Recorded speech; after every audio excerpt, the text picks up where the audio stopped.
Hello student, welcome to digital platform of life I study point. तो देखिएगा, last time हमने Kirchhoff का धारा नियम देख लिया था और किरचॉफ का वोल्टेज नियम देख लिया था। ठीक है, आज जो हम स्टार्ट करेंगे वो देखेंगे प्रतिरोध का श्रेणी क्रम संयोजन और प्रतिरोध का समांतर क्रम संयोजन। तो देखिएगा, फर्स्ट देखते हैं प्रतिरोध का श्रेणी क्रम संयोजन। श्रेणी क्रम संयोजन series combination of resistance. Series combination of resistance. ठीक है, अब देखिएगा, दो रेजिस्टर है अपने पास। ये मैंने एक रेजिस्टेंस ले लिया R1, सेकंड रेजिस्टर ले लिया मैंने R2।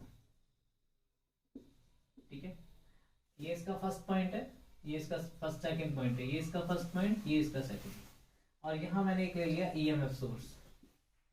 ठीक है, जिसका जो वोल्टेज है हम लेके चल रहे हैं वो है V प्लस माइनस। ठीक है, अब देखिएगा, जो फर्स्ट प्रतिरोध है यानी फर्स्ट रेजिस्टेंस जो है अपने पास, इसका जो पहला टर्मिनल है बैटरी के धनात्मक टर्मिनल से। ठीक है, पहले प्रतिरोध का आखिरी टर्मिनल दूसरे प्रतिरोध के पहले टर्मिनल से, और आखिरी प्रतिरोध का जो आखिरी टर्मिनल बैटरी के ऋणात्मक टर्मिनल से जोड़ा जाए तो ये अपने पास क्या कहलाता है? प्रतिरोध का श्रेणी क्रम संयोजन कहलाता है। क्लियर चीज?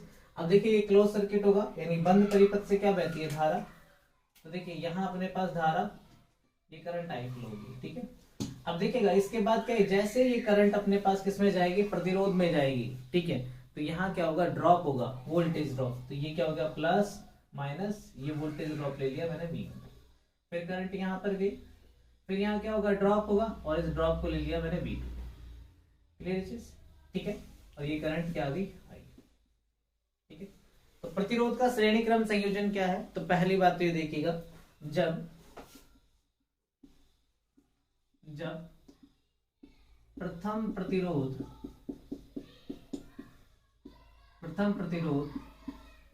का प्रथम सिरा बैटरी के धनात्मक टर्मिनल से, बैटरी के धनात्मक टर्मिनल से, तथा प्रथम प्रतिरोध का द्वितीय सिरा दूसरे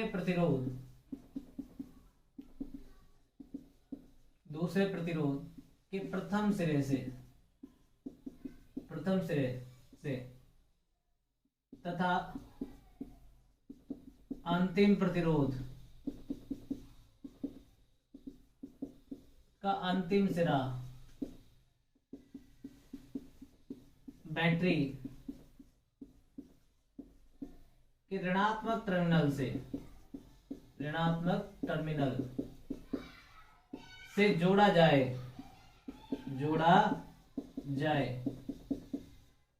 तो यह प्रतिरोध का श्रेणी क्रम संयोजन कहलाता है। प्रतिरोध का श्रेणी क्रम संयोजन कहलाता है। तो देखिए, ये डेफिनेशन हो गई इसकी। अपने पास क्या है कि भी पहला रेजिस्टेंस, पहला टर्मिनल बैटरी के धनात्मक टर्मिनल से, इसका आखिरी जो है अपने पास प्रथम प्रतिरोध के प्रथम प्रतिरोध का अंतिम सिरा बैटरी के रेजिस्टेंस के प्रथम दूसरे रेजिस्टेंस के प्रथम सिरे से, और इसका जो अंतिम है वो बैटरी के ऋणात्मक टर्मिनल से। अब देखिए, प्रतिरोध के जो श्रेणी क्रम है, सभी अवयवों के बीच क्या है? धारा का मान क्या रहता है? समान रहता है। तो दूसरा पॉइंट क्या है? प्रतिरोध के श्रेणी क्रम संयोजन में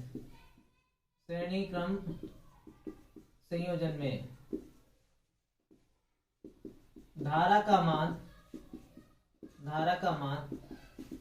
समान रहता है। ठीक है, ये दो बातें कंफर्म होगी। पहला तो अपने पास क्या? श्रेणी क्रम संयोजन क्या है, यानी सीरीज कॉम्बिनेशन क्या होता है रेजिस्टेंस का। सेकंड पॉइंट ये था, जो करंट है अपने पास वो क्या रहेगी? समान बनी रहेगी। ठीक है, ये नोट कीजिएगा, नोट कर लिया होगा। अब देखिएगा, किरचॉफ के वोल्टेज नियम अनुसार देखें अपन, किसके नियम अनुसार? किरचॉफ के वोल्टेज नियम अनुसार। कोई भी क्लोज सर्किट होगा, कोई भी क्लोज सर्किट होगा तो उसमें जो वोल्टेज होगा, ठीक है, तो ये बैटरी के विद्युत वाहक बल और जो प्रतिरोधों के बीच में जो अपने पास ड्रॉप होता है उनके योग के बराबर होगा। तो यहाँ किरचॉफ के वोल्टेज नियम अनुसार यानी केवीएल के अनुसार, केवीएल के अनुसार V इक्वल्स टू क्या होगा, V1 प्लस V2, ठीक है, V इक्वल्स टू क्या होगा, V1 प्लस V2। क्लियर चीज। ओम के नियम अनुसार V क्या होता है, IR, ठीक है। इसी तरीके से अगर हम V1 की वैल्यू निकालें, V1 के अक्रॉस जो करंट है वो क्या है, I1, रेजिस्टेंस क्या है, R1, ये आ गया IR1। इसी तरीके से V2 देखें, V2 किसके अक्रॉस है, R2 के अक्रॉस, यहां से जो करंट फ्लो हो रही है वो क्या हो रही है, I, तो V2 इक्वल्स टू क्या हो जाएगा, IR2। क्लियर चीज।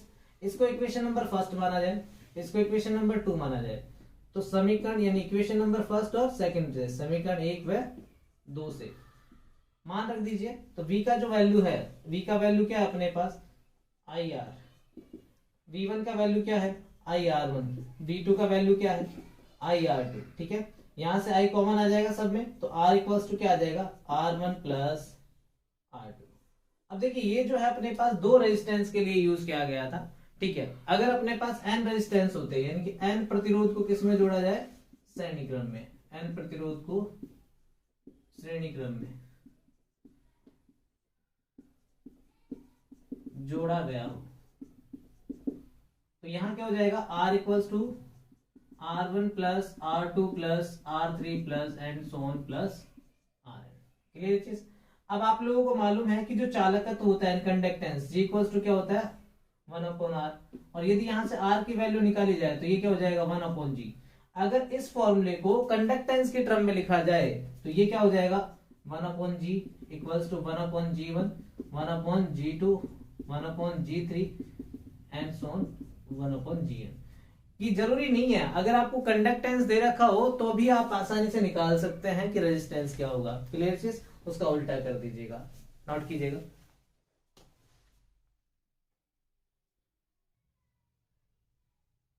ये नोट कर लिया होगा। अब देखिए यहां से हम क्या देखेंगे कि कुछ फैक्ट देख लेते हैं, इंपॉर्टेंट पॉइंट जो डायरेक्टली आपके एग्जाम में क्वेश्चन वहां से पूछ लिए जाते हैं।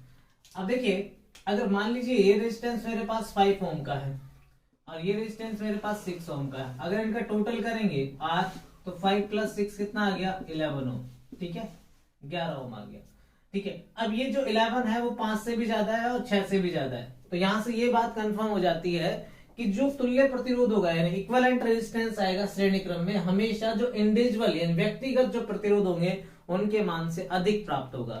तो फर्स्ट पॉइंट लिखेगा आप, प्रतिरोध कि श्रेणी क्रम संयोजन में तुल्य प्रतिरोध का मान हमेशा व्यक्तिगत प्रतिरोध के मान से अधिक प्राप्त होता है, ठीक है। इन इंडिविजुअल जो व्यक्तिगत प्रतिरोध होंगे उनसे हमेशा इक्विवेलेंट रेजिस्टेंस क्या होगा, मोर देन प्राप्त होगा। अब सिग्निफिकेंस समझिए कि रेजिस्टेंस को हम क्या सीरीज में क्यों जोड़ते हैं, ठीक है।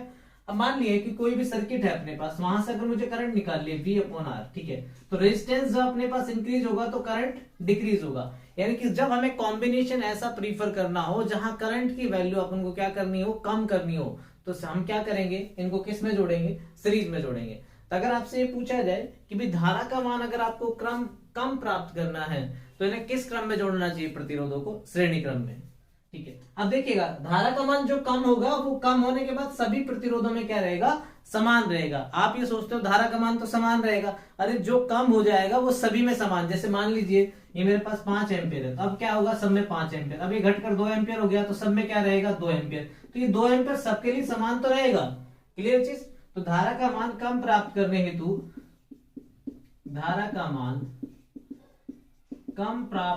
हेतु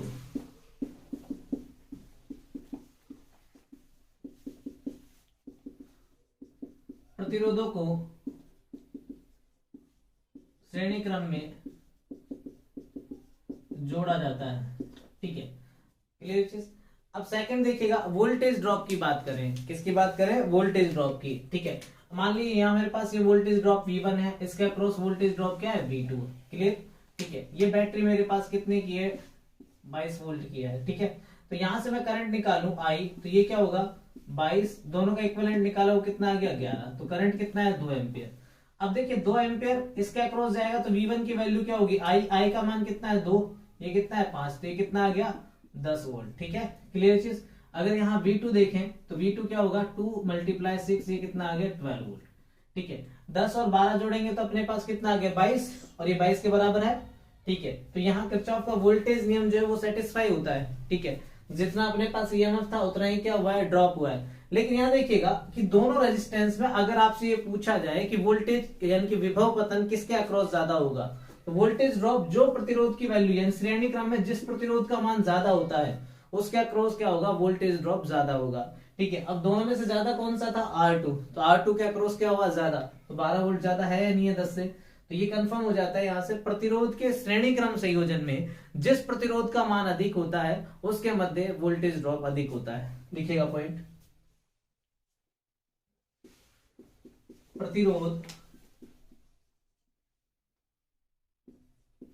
के श्रेणी क्रम संयोजन में, के श्रेणी क्रम संयोजन में जिस प्रतिरोध का मान, जिस प्रतिरोध का मान अधिक होता है, अधिक होता है, उसके मध्य विभव पतन, विभव पतन अधिक होता है। ठीक है, क्लियर चीज, नोट कीजिएगा।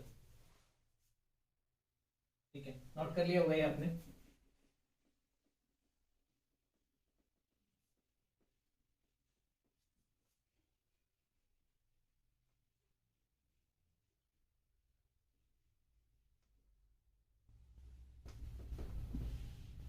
अब देखिए कि मान लो प्रतिरोध के श्रेणी क्रम संयोजन में कोई रेजिस्टेंस शॉर्ट हो गया, ये मान लो ये वाला रेजिस्टेंस शॉर्ट हो गया, तो सर्किट में क्या होगा, देखो पहले रेजिस्टेंस की वैल्यू क्या थी, 11 ओम, अब घटकर कितनी हो गई अपने पास, 5 ओम। तो I इक्वल्स टू क्या होता है, V/R। अगर रेजिस्टेंस डिक्रीज हो गया तो करंट क्या हो जाएगा, बढ़ जाएगा। यानी कि प्रतिरोधों के श्रेणी क्रम संयोजन में अगर कोई भी प्रतिरोध शॉर्ट होता है तो परिपथ में धारा का मान बढ़ेगा। नोट कीजिएगा, यदि प्रतिरोधों के श्रेणी क्रम संयोजन में, श्रेणी क्रम संयोजन में, संयोजन में कोई भी प्रतिरोध, कोई भी प्रतिरोध शॉर्ट हो जाता है, शॉर्ट का मतलब लघुपतित हो जाता है, तो परिपथ में धारा का मान, धारा का मान बढ़ेगा। ठीक है, क्लियर चीज। अब देखिए कि आप लोगों ने कर क्या रखा है, किसे रट रखा है कि श्रेणी क्रम में धारा का मान क्या रहता है, समान रहता है। तो इसलिए एग्जामिनर पता है कि इस चीज को यूटिलाइज कर लेता है कि या तो रेजिस्टेंस को क्या कर देगा, शॉर्ट कर देगा, या ओपन कर देगा, या इसकी वैल्यू को बढ़ा देगा, या फिर घटा देगा। ठीक है, तो ये रिमेंबर रखना है कि जो मान अपने पास होगा, अब ये घटकर या बढ़कर जो मान होगा वो सभी रेजिस्टेंस में क्या चलेगा, इक्वल चलेगा। क्लियर चीज, ठीक है। नेक्स्ट पॉइंट ये पूछ लेता है इसमें से, अगर मान लीजिए कोई रेजिस्टेंस ओपन हो जाता है तो देखिए खुला परिपथ हो गया, और खुले परिपथ के लिए धारा का मान क्या होता है, शून्य होता है। क्लियर चीज। अगर प्रतिरोधों के श्रेणी क्रम संयोजन में कोई एक भी प्रतिरोध खुल जाता है तो परिपथ में धारा का मान क्या हो जाता है, शून्य हो जाता है। देखिएगा, यदि प्रतिरोधों के श्रेणी क्रम संयोजन में, प्रतिरोधों के श्रेणी क्रम संयोजन में कोई भी एक प्रतिरोध, कोई भी एक प्रतिरोध खुल जाता है तो परिपथ में धारा का मान शून्य हो जाएगा, शून्य हो जाएगा। ठीक है, क्लियर चीज। तो ये पॉइंट जो है अपने पास आपको रिमेंबर रखने हैं कि आसानी से अपने पास क्वेश्चन किए जाते हैं, जो कि अपने पास किससे रिलेटेड थे, धारा से रिलेटेड थे। अगर रेजिस्टेंस बढ़ेगा तो करंट घटेगी, रेजिस्टेंस को अगर आपने ओपन कर दिया तो ठीक है करंट का मान 0 हो जाएगा, और शॉर्ट कर दिया तो करंट अपने पास इंक्रीज हो जाएगी। क्लियर चीज। नेक्स्ट पॉइंट ये है कि अगर अपने पास सीरीज में सभी समान मान के रेजिस्टेंस हो, मान लीजिए अपने पास 5 ओम है, ये वाला रेजिस्टेंस भी कितने का है, 5 ओम का है, तो दोनों का आप ऐड करेंगे तो कितना आ गया, 10 ओम। इसको 2 इंटू आर भी लिखा जा सकता है, यानी कि ये जो फॉर्म होगी वो क्या हो जाएगी, एन आर हो जाएगी। कि एन की वैल्यू कितनी होगी 2, रेजिस्टेंस की वैल्यू कितनी होगी 5, यानी कि प्रतिरोधों के श्रेणी क्रम संयोजन में जब समान मान के प्रतिरोध जोड़े जाएंगे तो उनका तुल्य प्रतिरोध किसके बराबर हो जाएगा, एन इंटू आर के बराबर हो जाएगा। तो लिखिएगा पॉइंट, यदि प्रतिरोध के श्रेणी क्रम संयोजन में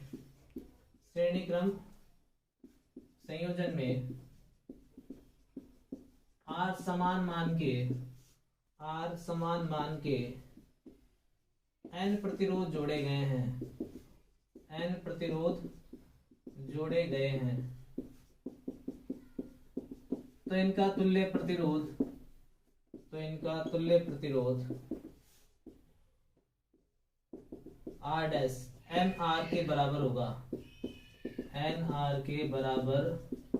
होगा, क्वेश्चन मार्क। ठीक है, यहाँ एन क्या है, प्रतिरोधों की संख्या, एन क्या है, प्रतिरोध की संख्या, आर क्या है अपने पास, प्रतिरोध। ठीक है, तो यहां अपने पास वैल्यू रख देंगे। जैसे मान लीजिए कि मेरे पास क्या हुआ, 10 ओम के 10 प्रतिरोध जोड़े गए, तो आर की वैल्यू कितनी हो गई 10, एन की वैल्यू कितनी हो गई 10, तो टोटल कितना आ जाएगा 100 ओम। क्लियर चीज। तो ये जो पॉइंट थे अपने पास किससे रिलेटेड थे, सीरीज से, यानी कि सीरीज में अपने पास रेजिस्टेंस के साथ क्या क्या होता है। ठीक है, एक एक एलिमेंट को अपने पास अपने यूज किया है, किस तरीके से अपने पास करंट पर क्या इफेक्ट होगा, वोल्टेज पर क्या इफेक्ट होगा। क्लियर चीज। और ये याद रखना कि जब किसी एलिमेंट को शॉर्ट किया जाता है तो शॉर्ट सर्किट के अक्रॉस जो वोल्टेज होता है वो जीरो क्या हो जाता है, जीरो हो जाता है, क्योंकि V इक्वल्स टू होता है आई आर, रेजिस्टेंस की वैल्यू क्या हो जाती है, जीरो हो जाती है, जिसके कारण वोल्टेज भी क्या हो जाता है, जीरो हो जाता है। ठीक है, नोट कीजिएगा।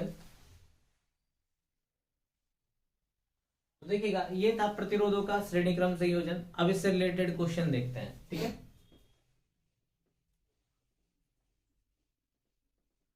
देखिए क्वेश्चन कितने हार्ड नहीं आते, बस आपको समझने वाली बात है कि क्वेश्चन अगर एक बार आपको समझ में आ गया तो आसानी से क्वेश्चन हो जाएगा, और समझ में नहीं आता तो फिर कहां से होगा। पहला क्वेश्चन देखते हैं। यदि 5 ओम, 10 ओम, 15 ओम के प्रतिरोधों को श्रेणी क्रम में जोड़ा गया है तो परिपथ का संवाहकत्व ज्ञात कीजिए, क्वेश्चन मार्क। ठीक है, ऑप्शन है आपके पास, ऑप्शन है 40 ओम, ऑप्शन बी 30 ओम, ऑप्शन सी 15 ओम, ऑप्शन डी 1/30 ओम, ऑप्शन ई नन। ठीक है, क्लियर चीज। अब देखिएगा क्वेश्चन में क्या पूछा गया है, संवाहकत्व किसमें जोड़े गए, प्रतिरोधों को श्रेणी क्रम में जोड़ा गया है। तो देखिए श्रेणी क्रम में जोड़ देते हैं, R इक्वल्स टू क्या होगा, R1 plus R2 plus R3। ठीक है, आपने ऐड कर दिया 5 प्लस 10 प्लस 15। ठीक है, ये कितना हो गया अपने पास 30 ओम। तो देखिए ये वैल्यू जो है ये मेरे पास R की आई है, लेकिन क्वेश्चन में क्या पूछा है उसने, संवाहकत्व यानी कि G की वैल्यू पूछी है। G क्या होता है 1/R। ठीक है, यहाँ 30 रख दीजिएगा, ये अपने पास क्या हो गया 1/30, और इकाई क्या होती है इसकी, मोहो। ठीक है, तो राइट आंसर होगा डी। तो थोड़ा सा समझना है, जल्दबाजी में ये नहीं करना है कि भाई प्रतिरोधों को श्रेणी क्रम में जोड़ दिया तो आपने डायरेक्ट क्या कर दिया 30 ओम आंसर कर दिया। तो यहाँ क्वेश्चन क्या पूछा गया है, चालकत्व यानी कंडक्टेंस की वैल्यू पूछी गई है। क्लियर है चीज। ठीक है, नोट कीजिएगा। तो देखिए इस टाइप के क्वेश्चन पूछे जाते हैं। नेक्स्ट क्वेश्चन और देख लेते हैं कि देखिए आसान है कि जोड़ना तो आपको आता ही है, ऐसा कोई क्वेश्चन नहीं देगा कि भाई अपने पास सीरीज में सीधा जोड़ना है। आपको पता है मैथमेटिक्स आ रही है, मैथमेटिक्स में आपका एडिशन सब्ट्रैक्शन चेक कर लेगा वो। नेक्स्ट क्वेश्चन देखिएगा, यदि 5 ओम 10 ओम 12 ओम के प्रतिरोधों को श्रेणी क्रम में जोड़ा गया है तो बताइए किस प्रतिरोध के मध्य अधिकतम विभव पात उत्पन्न होगा, क्वेश्चन मार्क। ठीक है, option A 5 ohm, option B 10 ohm, option C 12 ohm, option D A B C, option E none. ठीक है, क्वेश्चन समझिएगा, ये पूछा है कि 5 और 10 और 12 ओम के जो रेजिस्टेंस है इनको किस में जोड़ा है, सीरीज में जोड़ा गया है। करंट की कोई वैल्यू नहीं है, ना कोई सोर्स दे रखा है। अब देखिएगा करंट क्या है, सीरीज में इक्वल रहेगा, तो ये आपको कंफर्म कर रखा है कि जिसकी वैल्यू अपने पास ज्यादा होगी उसके अक्रॉस ही वोल्टेज ड्रॉप क्या होगा, ज्यादा होगा। तो वैल्यू तीनों में से ज्यादा किसकी है, 12 ओम की, तो वोल्टेज ड्रॉप किसके अक्रॉस ज्यादा होगा, 12 ओम की। ये राइट आंसर है। ठीक है, तो यहाँ कुछ नहीं लगाना। आप कभी कभी ये सोचते हो कि वोल्टेज नहीं दे रखा, करंट नहीं दे रखा, कैसे फाइंड करेंगे, तो ये डायरेक्ट कंसेप्चुअल है। ठीक है, क्लियर चीज, नोट कीजिएगा ये। नेक्स्ट जो टॉपिक आता है अपने पास वो आता है प्रतिरोध का समांतर क्रम संयोजन। प्रतिरोध का समांतर क्रम संयोजन।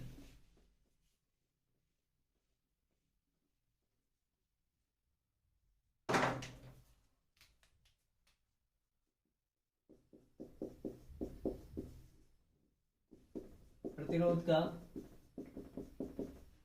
समांतर क्रम संयोजन,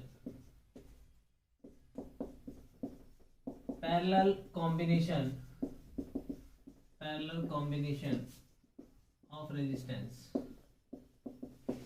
ठीक है, अब देखिएगा फर्स्ट हम ये समझते हैं कि पैरेलल कॉम्बिनेशन, ये आपको दिखाई नहीं दे रहा होगा। ठीक है, तो रेजिस्टेंस यहां लिख देते हैं। ठीक है, अब देखिएगा कि पैरेलल कॉम्बिनेशन होता क्या है, सबसे पहले ये समझते हैं। तो यहां मैंने क्या किया, दो रेजिस्टेंस ले लिए, एक रेजिस्टेंस हो गया R1, एक रेजिस्टेंस क्या हो गया R2, और ये EMF सोर्स ले लिया। ठीक है, जिसके वोल्टेज अपन क्या लेके चल रहे हैं, V। अब देखिए यहां जो है अपने पास ये रेजिस्टेंस है R1 और R2, इन सभी रेजिस्टेंस के क्या है, फर्स्ट सिरे, यानी कि फर्स्ट पॉइंट लिया आपने। ठीक है, और सभी को अपने पास किससे जोड़ दिया, बैटरी के धनात्मक टर्मिनल से। और इन सभी रेजिस्टेंस के आपने अंतिम पॉइंट लिए, यानी कि आखिरी सिरा यानी दूसरा सिरा, और बैटरी के ऋणात्मक टर्मिनल से जोड़ दिया। यानी सभी प्रतिरोधों के किससे, प्रथम सिरे बैटरी के धनात्मक टर्मिनल से जोड़े जाए और अंतिम सिरे बैटरी के ऋणात्मक टर्मिनल से जोड़े जाए, तो ये कॉम्बिनेशन कहलाता है अपने पास क्या, पैरेलल कॉम्बिनेशन ऑफ रेजिस्टेंस। ठीक है, तो पहले डेफिनेशन लिखिएगा पैरेलल कॉम्बिनेशन की, जब सभी प्रतिरोधों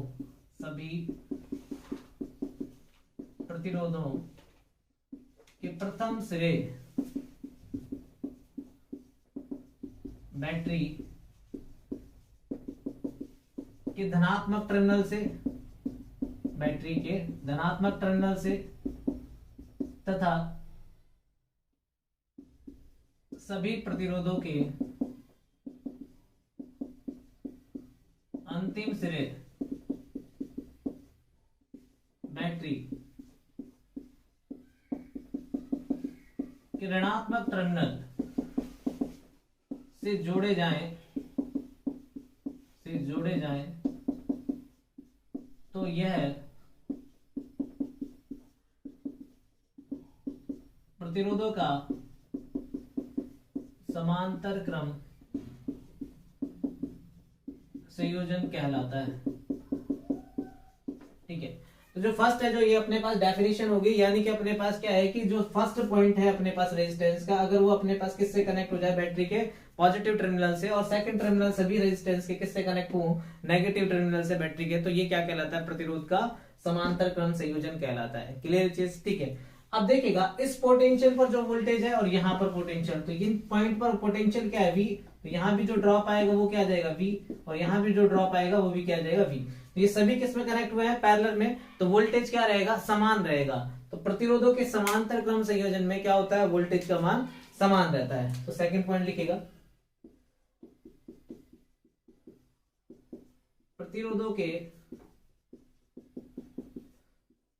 समांतर क्रम संयोजन में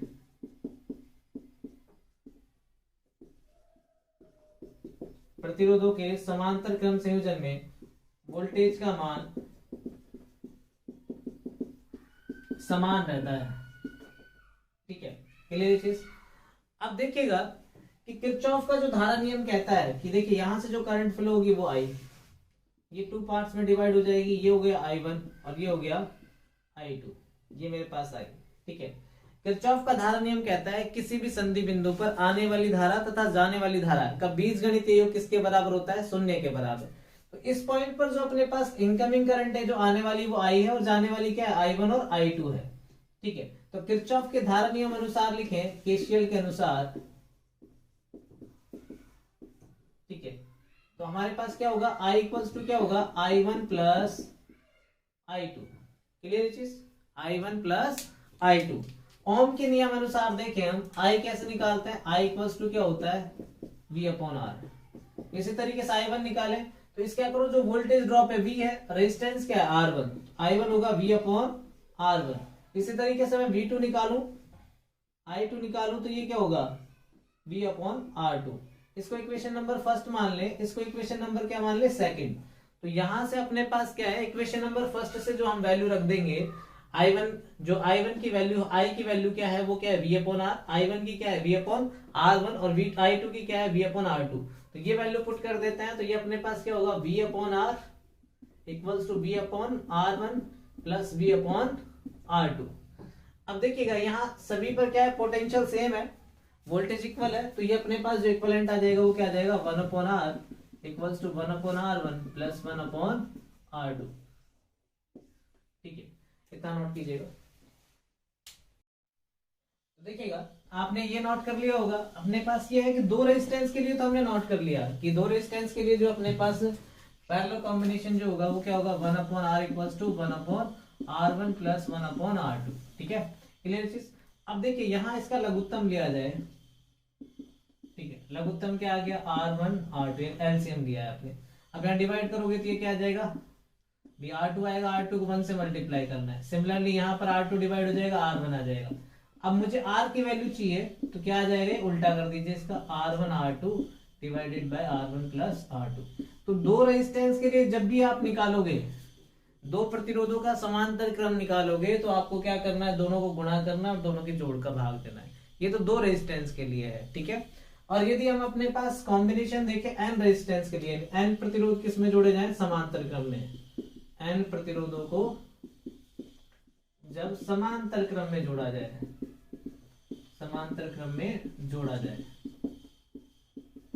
तो फॉर्मूला क्या हो जाएगा, 1 upon R equals to 1 upon R1 plus 1 upon R2 plus 1 upon R3 and so on plus 1 upon Rn। अब देखिए कंडक्टेंस क्या होता है, G equals to 1 upon R। तो ये वैल्यू क्या हो जाएगा, अगर कंडक्टेंस की फॉर्म में देखें तो ये हो जाएगा G equals to G1 plus G2 plus G3 and so on plus Gn। ठीक है, क्लियर है चीज। ठीक है, तो नोट कीजिएगा इतना।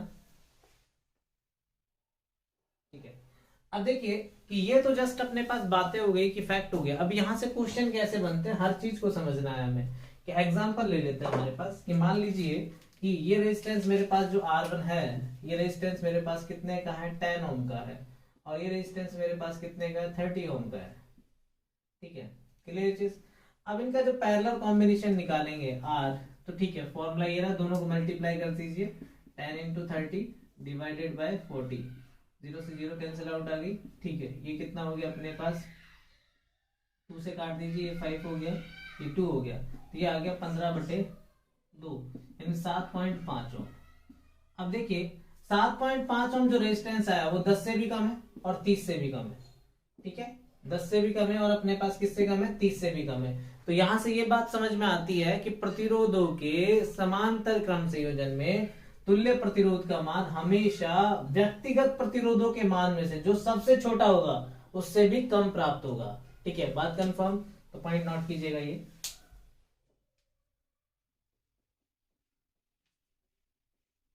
प्रतिरोधों के समांतर क्रम संयोजन में, प्रतिरोधों के समांतर क्रम संयोजन में,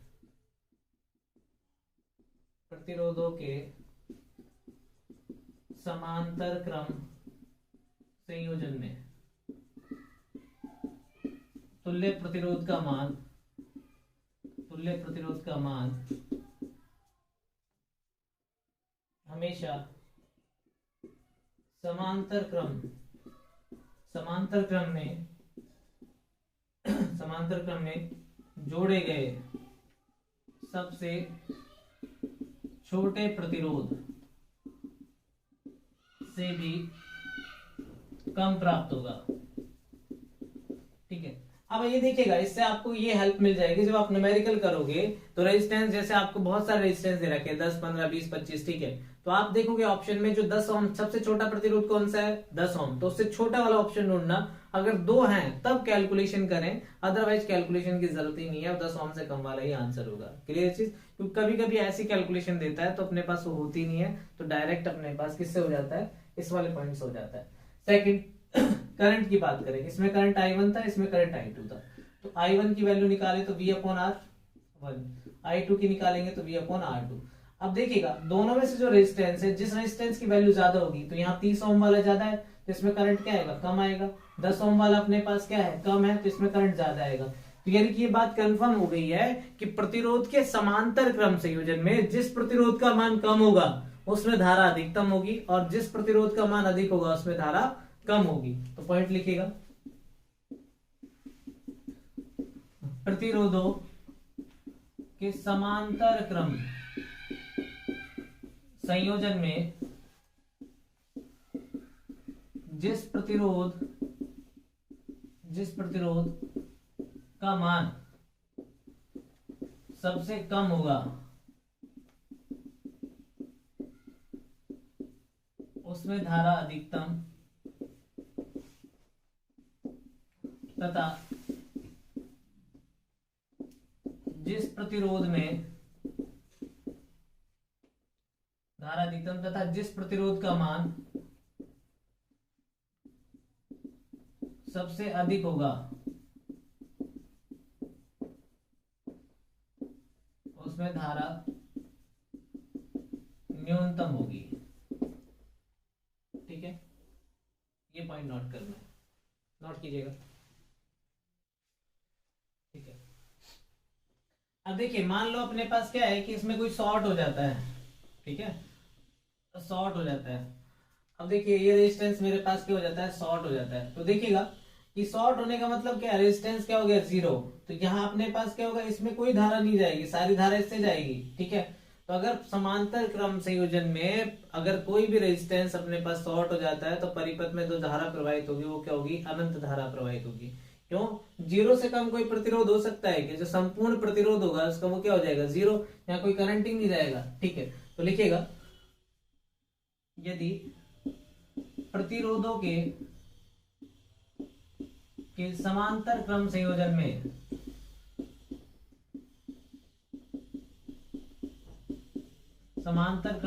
में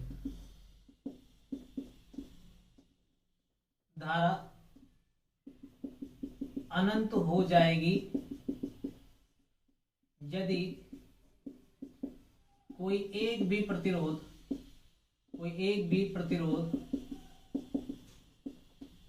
लघुपतित यानी कि शॉर्ट सर्किट हो जाए, यानी कोई भी एक रेजिस्टेंस शॉर्ट सर्किट हो गया तो अपने पास धारा क्या हो जाएगी, अनंत हो जाएगी, और संपूर्ण परिपथ का प्रतिरोध क्या हो जाएगा, 0 है, और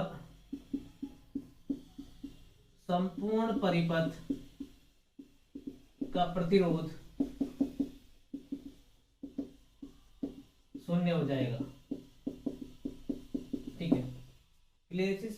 ठीक है, नोट कीजिए। देखिए करंट की बात कर ली हमने, शॉर्ट हो गया। और अब देखिए कोई रेजिस्टेंस अपने पास खुल जाता है, क्या हो जाता है? खुल जाता है। मान लीजिए मेरे पास ये था, ये 5 ओम का रेजिस्टेंस है, ठीक है, ये 10 ओम का रेजिस्टेंस है। यहाँ जो बैटरी लगी हुई है वो 20 वोल्ट की है, प्लस माइनस ये 20 वोल्ट की बैटरी है। क्लियर चीज? अब देखिए यहाँ जो होगा अपने पास, यहाँ करंट निकाले तो यहाँ करंट आ रही होगी अपने पास, अगर 20 से डिवाइड करें 10 को तो यहाँ 2 एम्पियर होगी। ठीक है, और यहाँ अपने पास निकाले तो 20 को डिवाइड किया 5 से, तो अपने पास क्या होगा? 4 एम्पियर करंट होगी। तो टोटल करंट कितनी होगी? 6 एम्पियर। अब यहाँ देखिएगा कि मान लीजिए ये अपने पास रेजिस्टेंस खुल जाता है, रेजिस्टेंस खुल गया, तो अब परिपथ में क्या धारा जा रही है? 4 एम्पियर। ठीक है, पहले कितनी थी? 6 एम्पियर।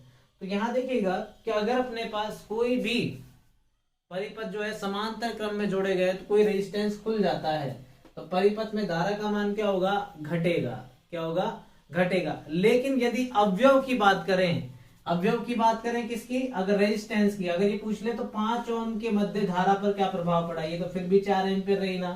ठीक है, तो यहाँ एलिमेंट जो है उस पर इफेक्ट नहीं पड़ता, टोटल सर्किट की जो करंट है उस पर इफेक्ट पड़ता है। तो ऐसे कुछ क्वेश्चन जो है आपसे पूछे जाते हैं, तो उनका ध्यान रखना कि एलिमेंट के अक्रॉस करंट चेंज नहीं होती, सर्किट के अक्रॉस जो है वो करंट चेंज हो जाती है। यानी कि अवयव जो है 5 ओम के अक्रॉस, तब भी धारा कितनी है? 4 एम्पियर है।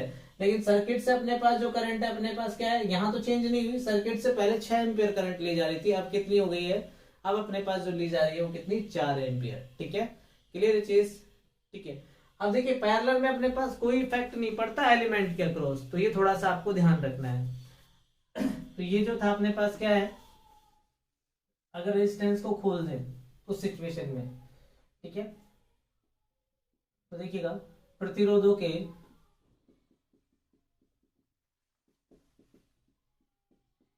समांतर क्रम संयोजन, समांतर क्रम संयोजन में किसी प्रतिरोध को हटा दिया जाए, हटा दिया जाए तो परिपथ में प्रतिरोध का मान बढ़ता है, प्रतिरोध का मान बढ़ता है, धारा का मान घटता है। ठीक है, यानी कि अपने पास क्या होगा? R का मान तो बढ़ जाएगा, I का मान घट जाएगा। अब देखिए क्यों 5 और 10 का अगर मैं समांतर क्रम निकालूं तो ये 15 हो गया, 3 ये 3.33 ओम आ रहा था। जब 10 ओम कटा दिया तो रेजिस्टेंस कितना हो गया? 5 ओम बढ़ गया ना, केवल एक ही रह गया था। क्लियर चीज? अब ये पॉइंट तो आपको रिमेंबर रखना है कि अवयव जो है, अवयव के अक्रॉस धारा चेंज नहीं होती, परिपथ के अक्रॉस धारा चेंज होती है। क्लियर चीज? अब कभी कभी क्वेश्चन ये पूछ लिया जाता है कि यदि समान मान के n प्रतिरोध जोड़े जाए, क्या जोड़े जाए? समान मान के n प्रतिरोध जोड़े जाए तो तुल्य प्रतिरोध क्या होगा? वो पॉइंट भी नोट कर लीजिएगा।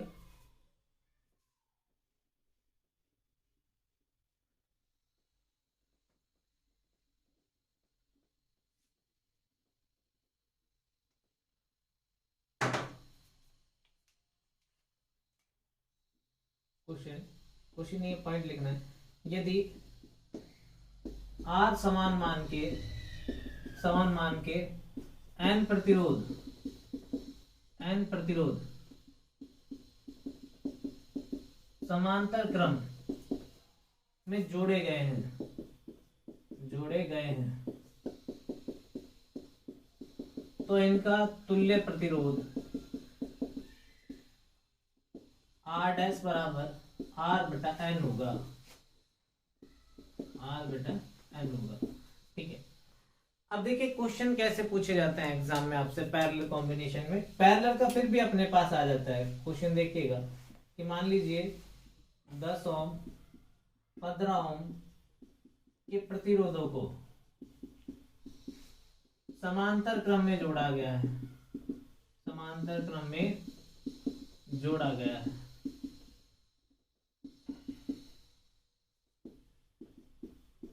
तो इनका चालकत्व ज्ञात कीजिए। Question mark. Option A, option B, option C, option D. ठीक है, 6 मोह, ठीक है, 1/6 मोह, 1/12 मोह, नन। अब देखिए सीरीज कॉम्बिनेशन में जो चालकत्व होता है, ठीक है, वो अपने पास क्या होता है, इनवर्सली प्रोपोर्शनल। तो यहाँ क्या होगा, G इक्वल्स टू क्या होगा, G1 प्लस G2।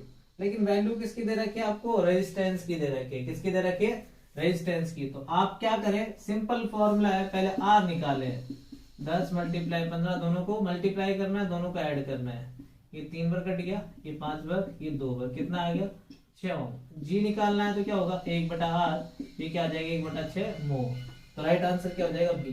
तो थोड़ा सा ध्यान देना है आपको, जल्दबाजी नहीं करनी है कि एग्जामिनर कुछ भी कर सकता है। कि आजकल जो फॉर्म में है कि नया ट्रेंडिंग आने वाला है कि भाई क्वेश्चन जो है ऐसे नहीं है कि सीधे सीधे पूछे जाए कि आप में डिफरेंट क्या है। तो रटना नहीं है, आपको समझना है। अगर रेजिस्टेंस की वैल्यू पूछी होती तो 6 ओम आता, यहाँ भी मोह लिखा हुआ है, ठीक है। और यदि चालकत्व की पूछी है तो क्या आ गया, 1/6 मोह।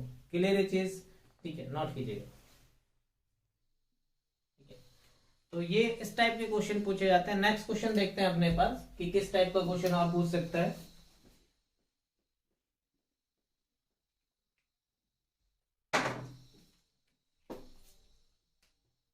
Question number 2।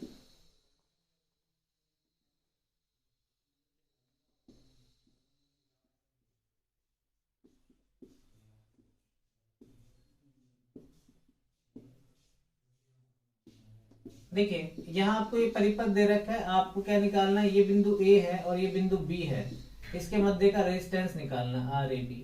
अब आपको देखना है कि इसमें श्रेणी क्रम और समांतर क्रम देखना है। यहाँ से करंट गई अपने पास आई, तो ये 2 भागों में डिवाइड हो गई, I1 और I2।